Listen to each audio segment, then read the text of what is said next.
Ngā mihi o te wā in the headlines, officials are checking whether New Zealanders have been caught up in a fire at a popular tourist nightclub on the island of Phuket in Thailand.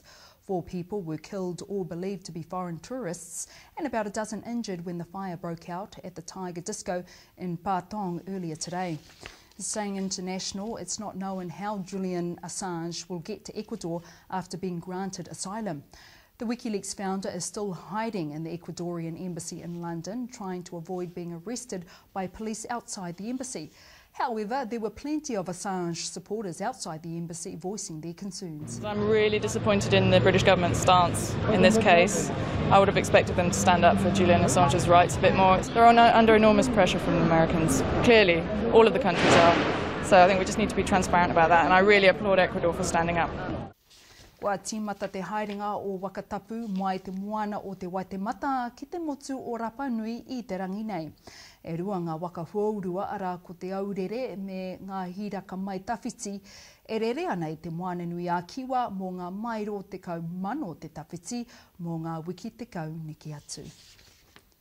Labour MP for Māngere, Su'a William Sio, has support from the Pacific Islands community for a stance against Lewis Wall's gay marriage bill.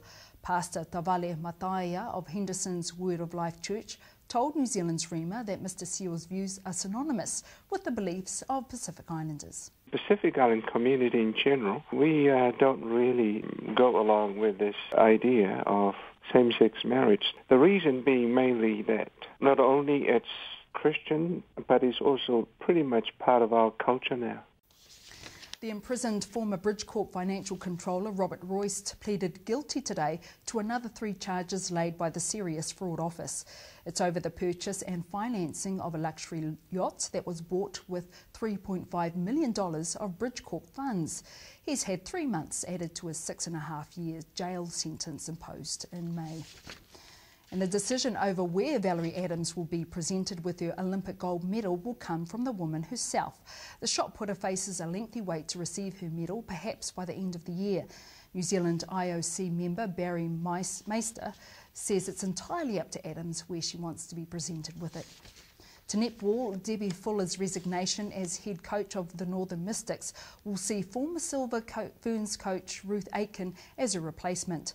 Aitken has taken 6 months leave as coaching director at Netball New Zealand to take over at the Mystics for the 2013 ANZ Championship season.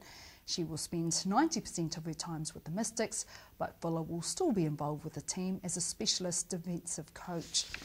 And in rugby, the All Blacks invited a delegation from the New South Wales Police Force to be their special guests today as a way of thanking them for their contribution following the Christchurch earthquake last year. Ka anui ngā karere mo tēnei wā, nohora mai.